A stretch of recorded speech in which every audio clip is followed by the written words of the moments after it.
Hi there, my name is Stacy Connell, and this is my presentation on Abraham, the father of many nations. Abram was born in or near the city of Ur, which was in Mesopotamia, and looking at a current map, that would be in southern Iraq.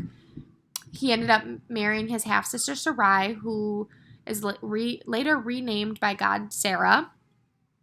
At 75 years old, God had his first big conversation with Abraham, and he said to him, I will make you into a great nation, and I will bless you. I will make your name great, and you will be a blessing. I will bless those who bless you, and whoever curses you, I will curse.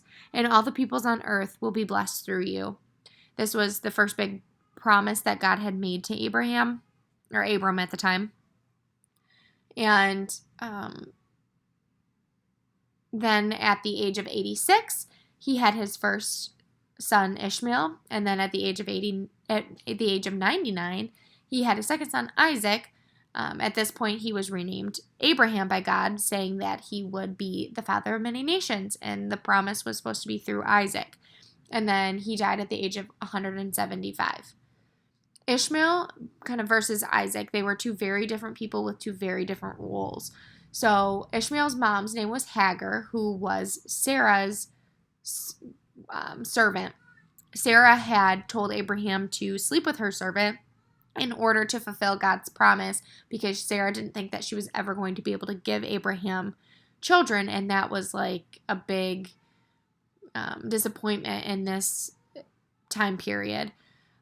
Ishmael ends up becoming the father of the Ishmaelites, so God had also promised Ishmael that he would become the father of many people, and this ends up turning into the Islamic faith that we have in the world today. Isaac, on the other hand, was born to Sarah because God keeps his promises. Sarah was very old when she gave birth. Isaac ends up being the father of Israelites, which Israelites start out as Jews or Judaism, and then eventually that transitions over into Christianity.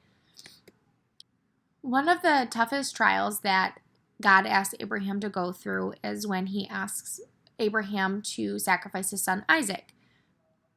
This was the son that God had promised Abraham, and that he had promised that he would make him into a great nation through. This was Abraham's pride and joy. He didn't think he would ever have a son.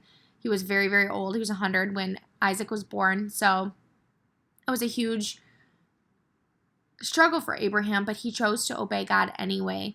Even though it was tough, he took Isaac up the mountain and got everything ready to sacrifice him. And then right as he was about to actually make the cut, a angel of the Lord stopped him. He said, no, you don't need to do this, because it wasn't necessarily about the sacrifice. It was about Abraham's obedience to God when he was asked to do something.